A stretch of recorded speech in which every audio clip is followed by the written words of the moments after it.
성경 말씀 보겠습니다. 성경 말씀 베드로후서 2장 12절에서 22절 말씀입니다. 신약 성경 385페이지입니다. 베드로후서 2장 12절에서 22절 말씀 한 절씩 교독합니다. 그러나 이 사람들은 본래 잡혀 죽기 위하여 난 이성 없는 짐승 같아서 그 알지 못하는 것을 비방하고 그들의 멸망 가운데서 멸망을 당하며 불의의 값으로 불의를 당하며 낮에 즐기고 노는 것을 기쁘게 여기는 자들이니 점과 흠이라. 너희와 함께 연회할 때에 그들의 속임수로 즐기고 놀며 음심이 가득한 눈을 가지고 범죄하기를 그치지 아니하고 굳세지 못한 영혼들을 유혹하며 탐욕에 연단된 마음을 가진 자들이니 저주의 자식이라. 그들이 바른 길을 떠나 미혹되어 부올의 아들 발람의 길을 따르는도다. 그들의 불의의 싹을 사랑하다가 자기의 불법으로 말미암아 책망을 받되 말하지 못하는 나귀가 사람의 소리로 말하여 이 선지자의 미친 행동을 저지하였느니라. 이 사람들은 물 없는 샘이요 강풍에 밀려가는 안개니 그들을 위하여 캄캄한 어둠이 예비되어 있나니 그들이 허탄한 자랑의 말을 토하며 그릇되게 행하는 사람들에게서 겨우 피한 자들을 음란으로써 육체의 정욕 중에서 유혹하는도다.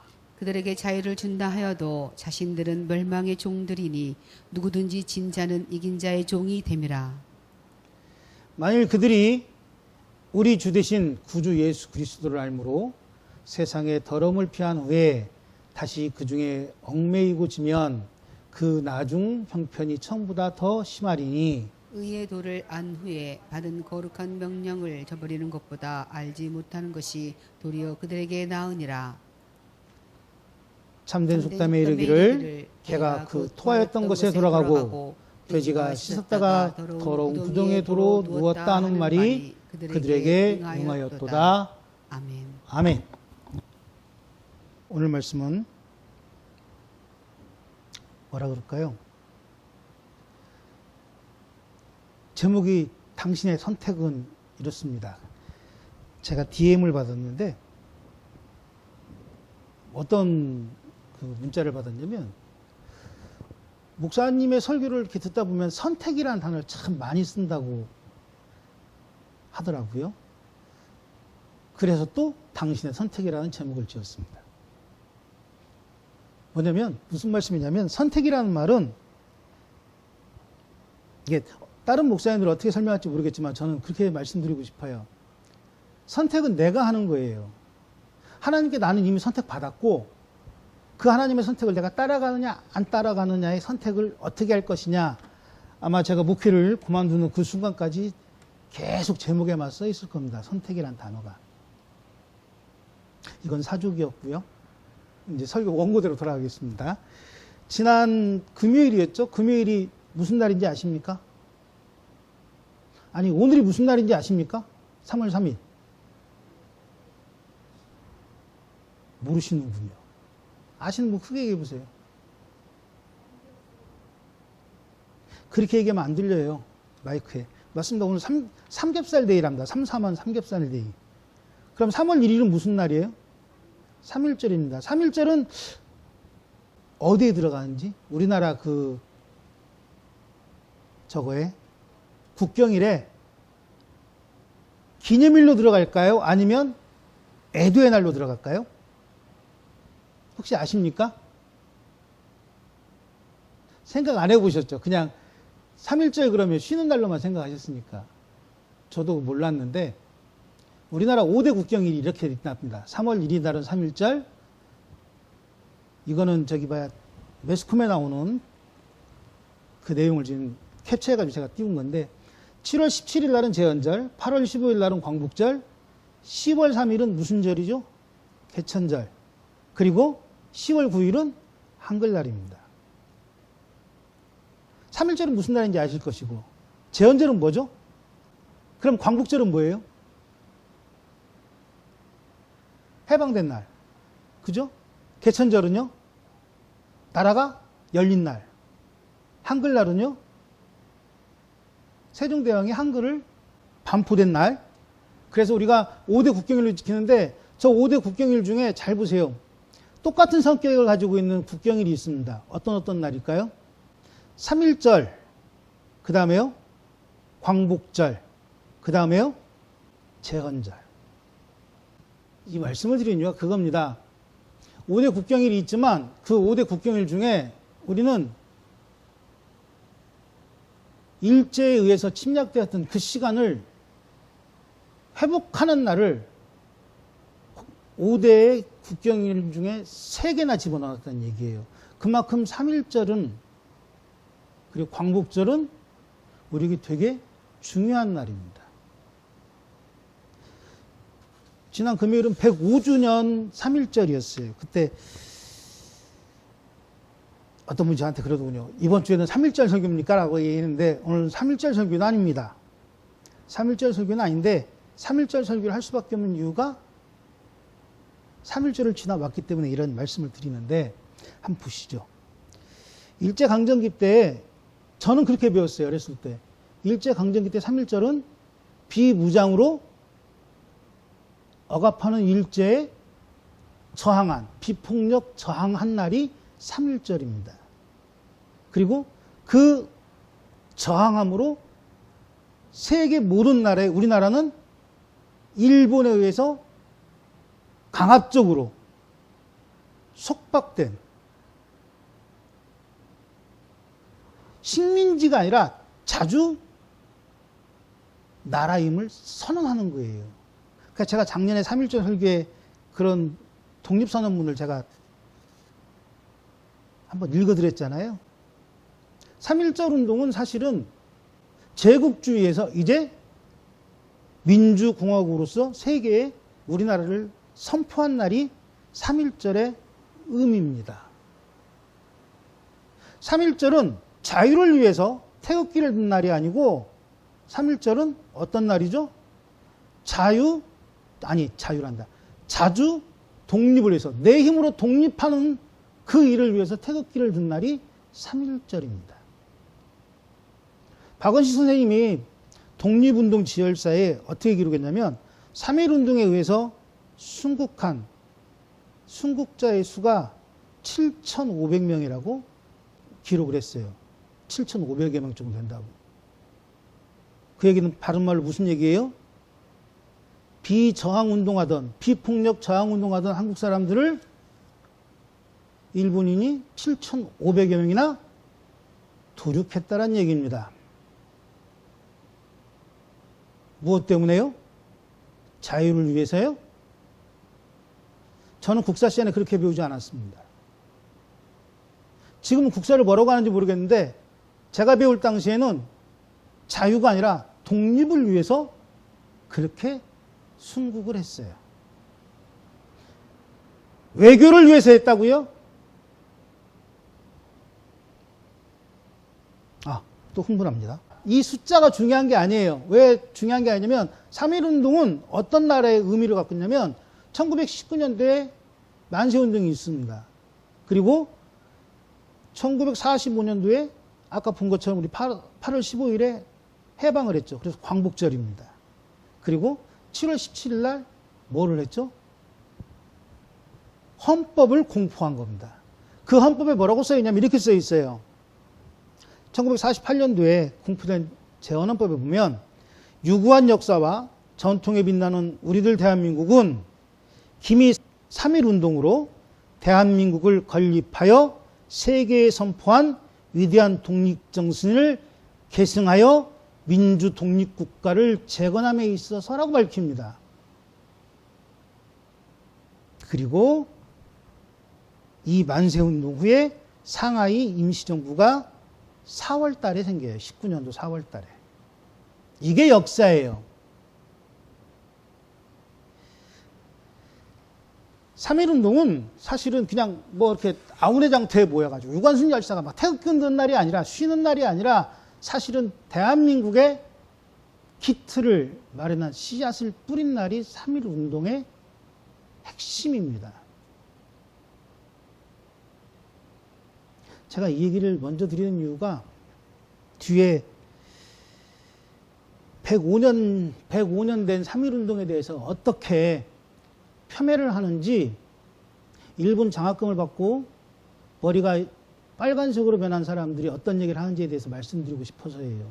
그런데 그 전에 오늘 성경 본문 말씀에 그렇게 말씀하십니다. 뭐라고 말씀하시냐면 잠언 16장 32절에 노하기를 더디한 자는 용사보다 낫고 그리고 자기 마음을 다스리는 자는 성을 빼앗는 자보다 나으니라라고 선포하십니다. 저 말씀은 화내지 말어. 그럼 네가 이기는 거야. 그게 아니에요. 무슨 말씀이냐? 너의 생각이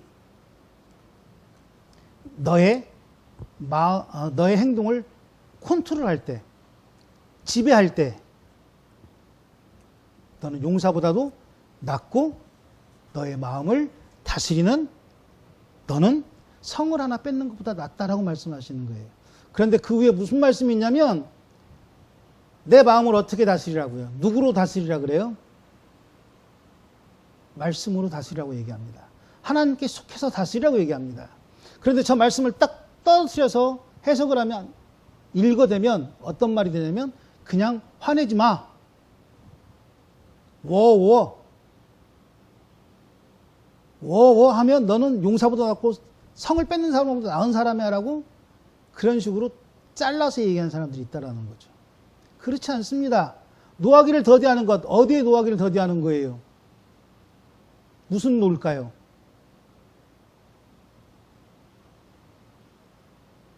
하나님에 관련된 얘기예요. 내게 관련된 얘기가 아니라. 그럼 어떤 일에 노하지 말아야 될까요? 내 생각과 내 가치관에 의해서 저 사람을 정죄해야 될 분명한 이유가 있음에도 불구하고 정죄하지 않는 일에 대해서 막 스팀을 여기까지 받는 그 상태. 그거를 누구로 준비하라고요? 누구로 다스리라고요? 하나님의 말씀으로 다스리라는 거예요. 그때 네가 용사보다 낫고 성을 얻을 수 있다는 얘기를 지금 하시는 겁니다. 우리는 1년 반을 지금 이제 2년 가까이 되죠. 2달만 지나면 2년이니까. 2년 동안 제가 태어나고 정권을 경험하면서 참 생전 처음 보는 정권의 그 기간을 2년 동안 보내고 있어요. 박정희 시대에는 잘 살아보세요 가면서 아침에 토요일 날 저희 때는 학교를 갔습니다. 저는 초등학교 세대가 아닙니다. 국민학교 세대지. 국민학교 토요일 날 수업하고 오전 수업하고 뭐 하죠? 집에 갑니다. 집에 갈 때 어떻게 갔어요? 어르신들은 아시겠지만 동별로 줄 섭니다. 마을별로 줄을 섭니다. 그리고 어떻게 하죠? 일일이 군사훈련 하듯이 줄 맞춰서 집에 갔어요. 그리고 방학 때에도 특별한 날, 방학 그 계획서에 뭐가 있냐면 무슨 날이 있어요? 마을 청소 날이 있습니다. 그러면 집에 있는 빗자루 들고 나가서 쓸고 와야 돼요. 왜? 선생님이 출석 체크했거든요. 좀 강요된 제식을 훈련 받았었어요. 전쟁은 여러 가지가 있다 그러죠. 뭐 영토를 지금 우크라이나처럼 영토를 빼앗는 전쟁이 있는가 하면 또 무슨 전쟁이 있죠? 한 나라의 정신을, 한 나라의 문화를 바꾸는 문화전쟁도 있습니다. 경제전쟁도 있습니다. 그걸 뭐 무역이라고 얘기를 하죠, 우리가. 그런데 저 어렸을 때까지만 해도 일본 영화를 많이 보고 자랐어요. 미국 영화도 보고 자랐지만 일본 영화를 많이 보고 자랐어요. 저는 마징가 제트가 우리나라 건 줄 알았어요. 그러다 크면서 그게 일본 거라는 거 알았고, 바람돌이, 모래요정 바람돌이나 아니면 미래소년 코난도 그냥 어렴풋이 우리나라 게 아닐 거라고만 생각을 했지 일본 거라고 생각 안 했습니다. 누구도 인정하지 않았지만 어느 순간인가 일본의 그 의식에 한국 사람들이 많이 사로잡혀 있는 게 아니라 따라가던 시대가 있었어요. 그러다 김대중 대통령이 대통령 된 다음에 일본 문화를 완전히 개방을 시켜버렸죠. 그랬더니 막 뭐 친일파나 어쩌네 그딴 소리를 들었는데 지금 어떻습니까? 암암리 뒤에서 따라하던 그 문화가 개방이 돼버리니까 일본 노래 갖다가 한국 노래인 것처럼 발표해서 대박이 났는데 나중에 알고 보니까 그게 원곡이 일본 노래였던 거예요. 그래서 문화계들이 자중하기 시작했죠. 자정하기 시작했죠. 고쳐가기 시작했죠. 어떤 일이 벌어지죠? 아카데미상이나 무슨 뭐 세계 영화제 같은 데서 우리나라가 상을 받는 일이 이제 조금 흔한 일이 돼버린 시대. 점점 한국이 일본과 어깨를 나란히 하고 어느 순간인가 일본보다 우위에 서 있고 중국의 문화보다는 한참 더 앞서가 있는, 우리는 뭐 김치 문제라든지 한복 문제라든지 이런 문제에 대해서는 되게 민감해합니다. 그런데 그 앞에 뭐가 있어야 되냐면 왜? 그것이 우리 것이었는지, 그것이 우리의 영토를 찾는 것만큼 중요하다는 사실이라는 거죠.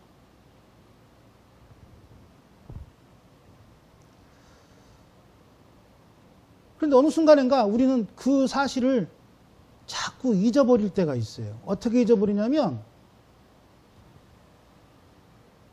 싸움하지 않기 때문에 전쟁이라고 생각을 안 해요. 대립하지 않기 때문에 평화라고 착각을 해요. 문재인 대통령 때 그런 일이 있었죠. 판문점에서 서로 공동 경비구역에 서 있던, 마주보고 권총, 지금도 권총 들고 서 있어요. 권총을 들고 서 있던 군사들을 그 앞에서 악수를 하는. 그리고 그 북의 수장과 함께 대화를 하는. 그 전까지만 해도 반목과 서로 다툼만이 있었고 서로 이질감만 느끼던 우리의 잊혀져 버린 민족이 돼버린 저 북이 우리가 하나가 될 수 있다는 희망을 갖게 한 그런 날이었었어요. 그리고 시간이 지나서 잊혀집니다. 아니요, 잊혀진 게 아니고 잊혀지게 하려고 노력들을 많이 했죠. 그때 당시 나온 얘기가 뭐죠? 문재인 대통령 앞에 있던 박근혜 대통령 때 그런 얘기를 했었죠. 통일은 대박이라고. 통일만 되면 대박이라는 얘기를 한 적이 있어요. 기억하십니까? 그 얘기는 뭐예요? 경제성을 따지는 거예요. 문재인 대통령 때 그걸 행동으로 옮기니까 무슨 얘기를 해요? 통일하면 쪽박 찬다는 얘기가 나왔어요. 통일을 대박이라고 얘기했던 언론들이 통일하면 쪽박을 찬대요. 그 잠깐 사이에. 그리고 다시 금요일 날 대박 얘기를 또 꺼내기 시작했습니다. 문화라고 하는 것은 어느 순간인가 그들을 점여들게 할 수 있지만 민족의 정신을 하나로 만들 수 있다는 것은 스며들게 해서 하나로 만들 수 있게 하는 게 아니거든요. 그럼에도 불구하고 우리는 눈에 보이지 않기 때문에 그게 되게 편한 것처럼 얘기를 해요. 마치 아까 말씀드린 솔로몬의 잠언 16장처럼 우리는 그저 내 만족을 위해, 나의 이김을 위해 세상을 향해 나갈 때가 더 많다는 얘기입니다.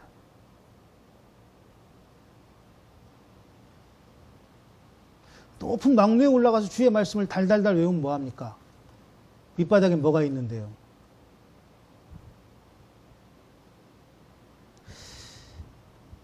참 어려운 얘기예요. 오늘 본문 말씀은 어떻게 보면 되게 힘든 얘기입니다. 그리고 되게 어려운 얘기입니다. 그렇지만 제가 항상 말씀드리죠. 성경에는 뭐가 있다고요? 답이 있습니다. 어렵다고 생각하시면 성경을 피시면 돼요. 어떤 문제를 해결할 수 없다고 생각되실 때 성경을 피시면 된다니까요. 베드로전서 2장 13절을 보시면 그렇게 얘기합니다. 네가 가지고 있는 문제에 대해서 모든 제도에 넌 순종해야 된다. 왕이나 악행을 하는 자를 징벌하고 선행한 자를 포상하게 보낸 총독에게 너는 순종해야 된다. 그런데 왜 순종해야 된다고요? 제가 노란색으로 써놨습니다. 어떤 때에? 주를 위하여 순종할 때에만 제도를 순종하는 거예요. 그런데 우린 저걸 자꾸 이용해 먹습니다. 어떻게 해요? 왕이나 총독에게 순종하듯이 세상 법에 순종하라고 가르칩니다. 그래서 세상법은 어떻게 세상법은 우리에게 어떤 걸 얘기하느냐? 세상의 이치는 우리에게 어떻게 말을 하느냐? 베드로서 2장입니다. 오늘 본 말씀이죠? 보겠습니다. 잡혀 죽기 위하여서 태어난 이성 없는 짐승 같아서 알지 못하는 것을 비방하고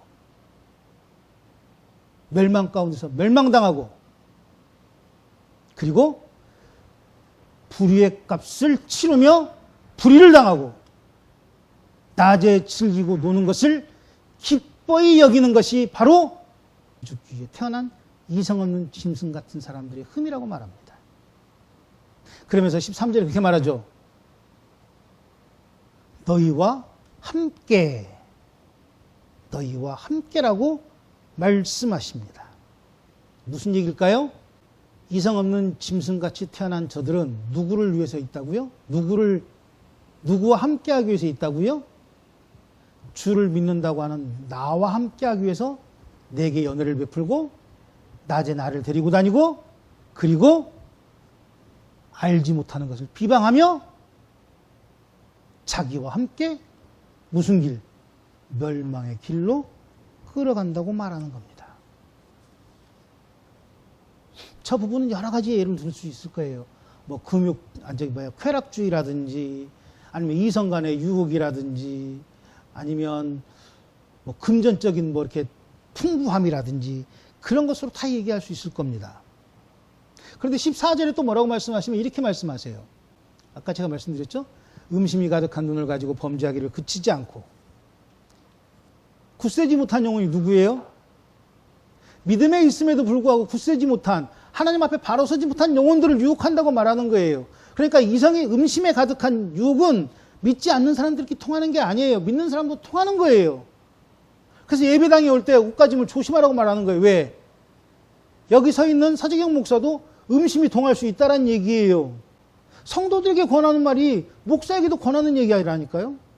그래서 뭐라고 얘기합니까? 탐욕의 연단을 가진 자들이니 탐욕에 연단된 마음을 가진 사람들이 어떻게 된다고요? 죽을 수밖에 없는 짐승의 영혼을 가진 사람과 연합한다는 얘기입니다. 그러면서 부울의 아들 발람의 길을 따른다라고 말합니다. 저 이야기를 다시 돌려서 불의의 값으로 불의를 당하는 일에 함께하는 동참하는 성도가 되지 말라고 말씀하시는 겁니다. 되게 무서운 얘기예요, 저 얘기가. 우린 저 얘기를 되게 쉽게 생각합니다. 그냥 한번 잠깐 유혹에 넘어갈 수도 있고 잠깐 움직일 수도 있는 건데 그것이 무슨 큰일이겠어라고 말하고 계시지만 사실은 저 이야기는 어디에 해당되는 이야기냐면 불의의 값으로 불의를 당하는 일에 연합하는 불의에 연단된 마음을 가지고 있는 우리를 향해 하시는 말씀이에요.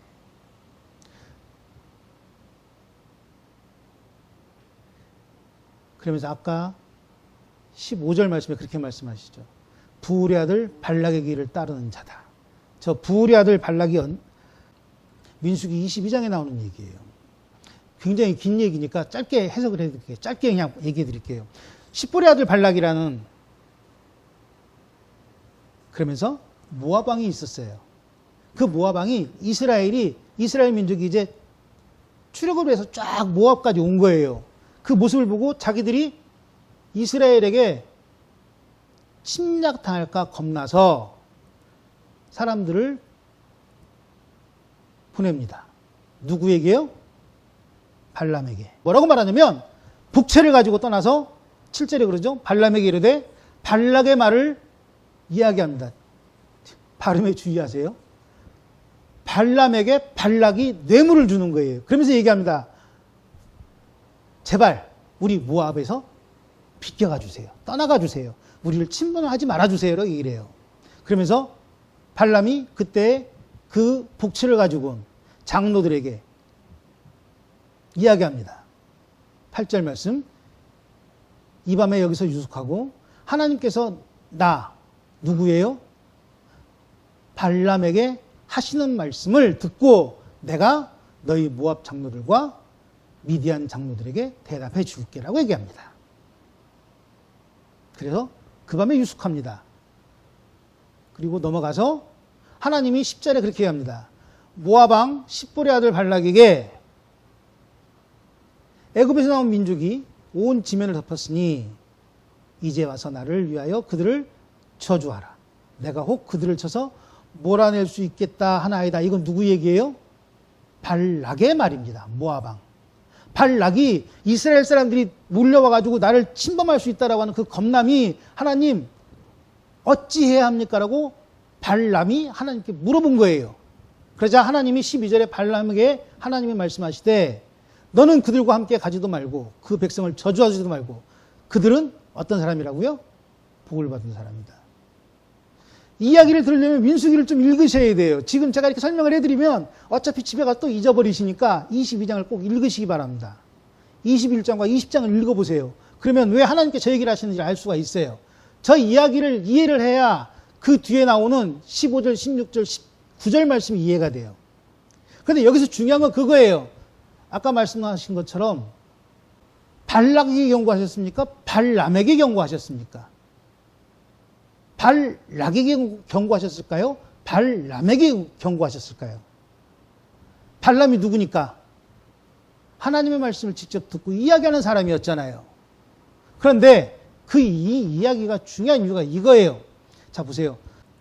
20절에 쭉 20절 저 노란색만 읽으시면 돼요. 하나님의 발람에게 임하여 이르시되 그 사람들이 너를 부르렀거든 일어나 함께 가라. 그러나 내가 너에게 이르는 말은 어떻게 하라고요?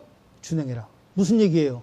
너희들을 침범하지 않을 거야라는 얘기를 하면 된다는 얘기예요.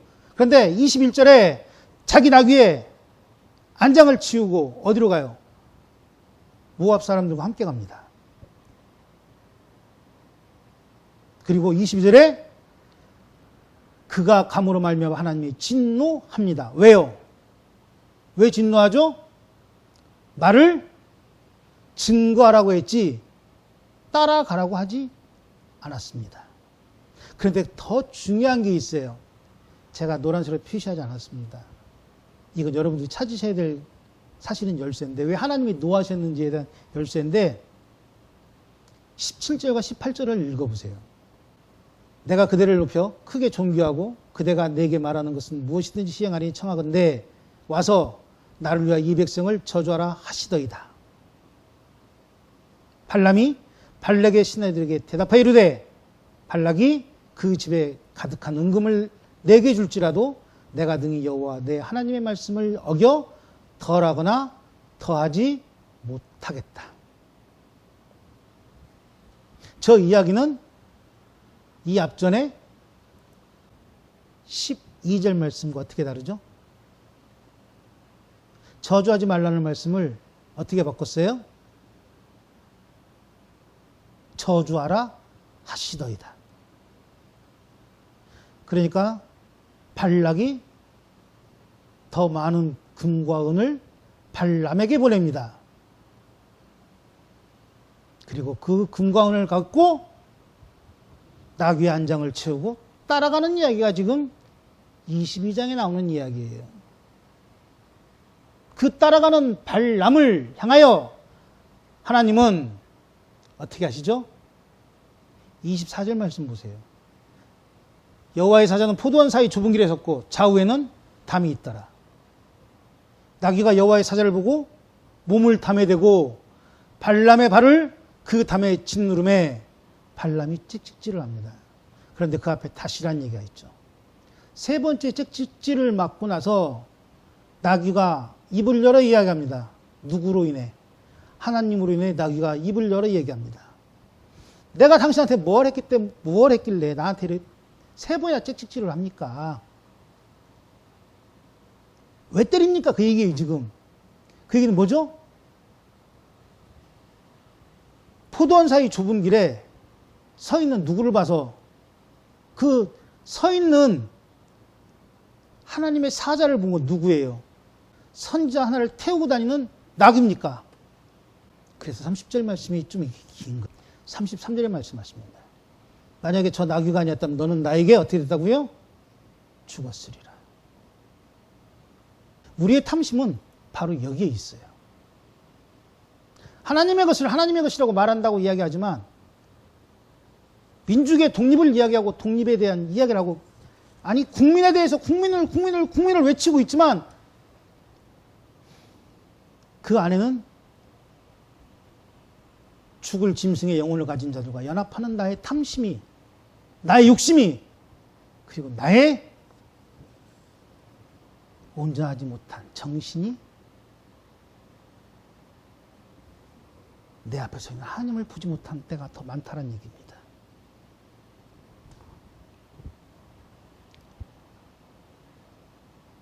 본 말씀을 보게 되면 그런 말씀이 참 많아요. 오늘 본 말씀을 3.1절 예배에 왜 들고 나왔느냐. 아마 3월 1일 날 1919년 3월 1일 날 아니 1919년 2월 마지막 날 사람들은 선택했을 거예요. 태극기를 들고 나갈 것이냐 그저 지켜볼 것이냐 아니면 태극기를 들고 나가는 자를 일본에 밀고 할 것이냐 고발할 것이냐.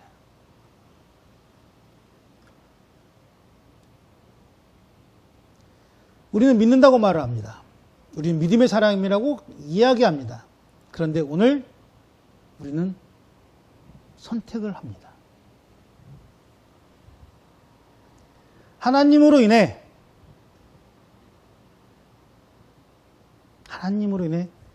살 것이냐. 하나님은 알고 있지만 잠시 구경할 것이냐. 하나님은 알고 있지만 사는 세상이 그러니 세상에 사는 그대로 살아갈 것이냐. 아니 하나님을 버리고 살아갈 것이냐를 우리는 결정할 때가 온다는 얘기입니다. 지금 결정하고 있어야 될 수밖에 없어요. 날마다 결정하시잖아요. 시험 공부하는 학생들에게는 각성제를 먹어가면서라도 한 문제를 더 풀어야 되는 그 안타까움이 있을 것이고 돈을 벌어야 되는 상인의 입장에서는 뭐 선의의 거짓말이라고 하는 그 거짓말을 해가면서라도 손님을 내 쪽으로 끌어와야 될 것이고 좋지 않은 품질을 마치 좋은 것처럼 이야기하면서 이문을 많이 남기려고 하는 것도 사실은 선택이잖아요.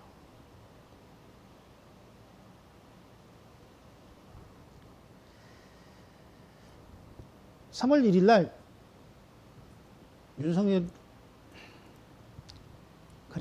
대통령이 이렇게 서가지고 연설을 했습니다. 자유를 향한 위대한 여정, 대한민국 만세. 참 멋있게 잘 썼던 것 같아요. 저거를 요즘 젊은 친구들, 일베라고 하는 애들이 장난하듯이 장난해서 걔네들 관리대로, 걔네들 심리대로 써서 저 자유를 향한 위대한 여정, 대한민국 만세를 이렇게 바꿔보면 이렇게 나옵니다. 자위대. 이것만이 아니에요. 행전 안전부라는 곳에서 이따위 말을 합니다. 3.1운동은 1919년 3월 1일 민주 하얼빈에서 시작된 대한민국 임시정부의 독립선. 나는 30년 전에 40년 전에 배웠던 국사 시간에 이따위 글은 배우지 않았거든요.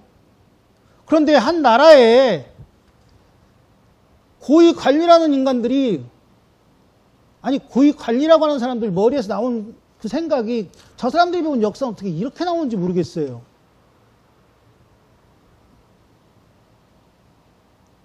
그리고는 입을 텁니다. 윤석열이가 뭐라고요? 일본과 함께 가는 시대가 왔다고. 우리가 일본의 3.1 운동에 대해서 적어도 3.1절만큼은 3.1 그 독립선언문이 선포되었던 그날만큼은 무슨 얘기를 해요? 그 쓰러져 갔던, 손에 아무것도 없이 태극기만 들고 쓰러져 갔던 우리의 선조들을 기념하는 날 아닙니까? 기억하는 날 아닙니까? 그런데 그들을 향해 총칼을 들이대고 수없이 베어대고 총을 쏴댔던 이렇게 하면 또 그러죠. 노하기를 더디하는 자가, 이건 노하기를 더디하는 게 아니에요. 좀 성경을 좀 제대로 좀 봅시다 좀. 바른 길을 가지 않는 자들을 향하여 눈물을 흘리며 외쳤던 에레미야를 왜 기억 못 하십니까? 죽어가는 민족을 향하여 호소했던 이사야가 뭐 노하기를 더디하면서 노하는 게 아니라니까요, 이거는. 왜 말씀에 입각해서 얘기하는데 자꾸 노한다, 혈기 부린다, 그딴 식으로 얘기합니까? 내가 듣기 싫으면 혈기예요? 노하는 거고? 왜 이런 정신 빠진 일들이 벌어지는지 아십니까? 너의 선택이 지금 어디에 달려있냐는 거예요.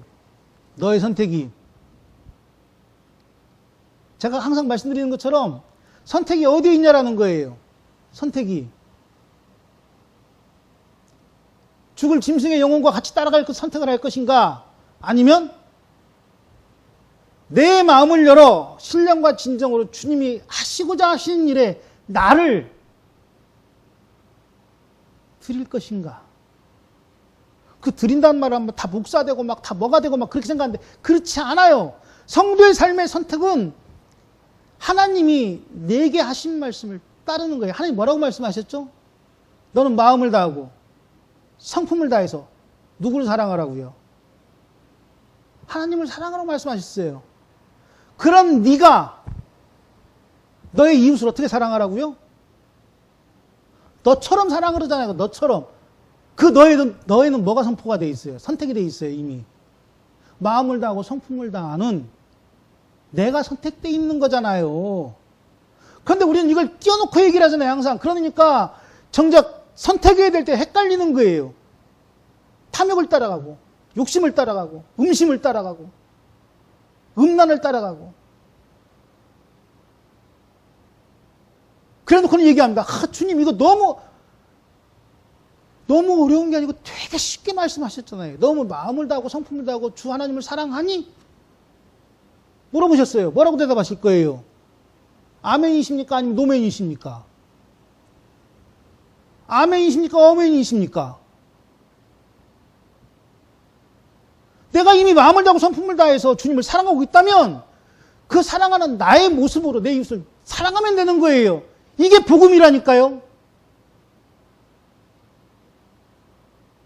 그렇게 하지 못하는 사람들이 탐심을 따라가고 죽을 수밖에 없는 짐승의 영혼을 따라가고 상받기만 좋아하고 속껍질을 벗기고 돼지대가리를 삶는 그 민간 밑으로 기어들어가려고 그러고 권사라는 장로라는 그리고는 말합니다. 내가 여기서 뭐 했는데 얼마나 한다고요, 그거를. 하기사 16년 동안 한 당에서 국회의원도 하고 장관도 하고 뭐 또 하던 한 분은 지 국회의원은 추천 안 해줬다고 딴 당에 막 싸우던 당에 가서 이제 그 당에 깃발 꽂겠다고 쫓아가는 그런 일도 벌어지는 시대인데 하물며 하기사 한번 아파트값 올려내니까 아파트값에 실패했다고 뭐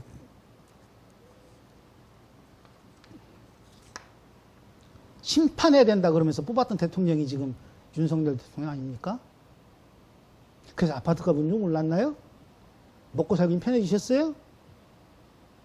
막 내가 부자 되고 싶어서 막 뽑았던 대통령 아니에요? 사고 하나에 얼마인지 아십니까? 지금도? 참 좋은 시대 살고 계시잖아요. 오늘 본문 말씀을 기억해 보세요. 본문 말씀에 다 이미 말씀하셨다니까요. 그런 마음으로, 그런 몸으로, 그런 눈으로 따라가는 너는 누구라고요? 그들과 똑같은 사람이라고 말하잖아요. 나는 교회 와 있으니까 난 미신 안 믿는다고요? 우상 숭배 안 한다고요? 적어도 목사라는 사람들은 입에서 그런 말을 하면 안 되죠. 100만여 명의 사람을 죽인 한 인간을 나라를 세운 대통령이라고 추앙하는 이런 장로니까 봐줘야 이게 교회입니까? 뭐가 틀려요? 죽을 수밖에 없는 짐승의 영혼을 받은 자들과 자기 욕심대로 자기의 고집대로 지가 하고 싶은 대로 따라가는 자들과 뭐가 틀려요? 그리고 말합니다. 한국교회 때문에 한국은 산다. 그러지 맙시다 좀 제발. 그거 아니에요. 한국교회는 목사들 때문에 죽어요. 그런 쓸데없는 얘기하는 목사들 때문에. 그러면서 뭐 성도들이 없어서 힘들다고요? 아닙니다. 좀 그러지 마십시오 제발. 본문 말씀 한 번만 더 보겠습니다. 본문 말씀 20절 말씀입니다. 만일 그들이 우리 주 대신 구주 예수 그리스도를 알므로 세상의 더러움을 피한 후에 다시 그 중에 얽매이고 지면 그 나중 형편이 어떻게 된다고요? 처음보다 심하리라. 교회가 세상과 똑같은 눈으로 하나님을 바라보는 순간 교회는 처음보다 형편없는 시간에 직면할 겁니다. 의의 도를 한 후에 받은 거룩한 명령을 저버리는 것보다 알지 못하는 것이 도리어 그들에게 나을 것이다. 그리고 말씀하십니다. 속담에 이르기를 개가 토한 것을 다시 먹고 돼지가 씻었다가 그 더러운 구덩이에 도로 누웠다 함이 누가요? 속했음에도 하나님께 속했음에도 하나님께 속한 사람답게 살지 못하고 하나님의 구원을 받았음에도 구원받은 자의 모습을 드러내지 못하고 탐심과 음란과 쾌락을 위해 이익을 위해 자기의 유익만을 위해 하나님의 이름을 망령되이 일컫는 사람들에게 하시는 경고입니다. 선택하십시오. 씻고도 구덩이에 들어가는 더러운 돼지가 될 것인지 아니면 그 토한 것을 다시 주워먹는 개가 될 것인지. 선거를 시작하는 여러분도 있을 것이고 선거를 저처럼 몇 번씩 했던 사람도 있을 겁니다. 하나님의 나라는 가는 건 딱 한 번이에요. 선거는 여러 번 할 수 있어요. 그런데 그 선거 할 때마다 내가 선택했던 것이 이 나라에 반영되지 못했다면, 이 나라를 바꾸지 못했다면, 이 나라를, 아니, 나의 생활을 바꾸지 못했다면 우리는 다른 선택을 해야 합니다. 개처럼, 돼지처럼, 속담에 이르는 그 행동을 하지 않는, 신앙에서도 그렇고, 생활에서도 그렇고, 삶에서도 그런 삶을 사시는 저와 여러분들이 되시기를 주님의 이름으로 축원합니다. 기도하겠습니다.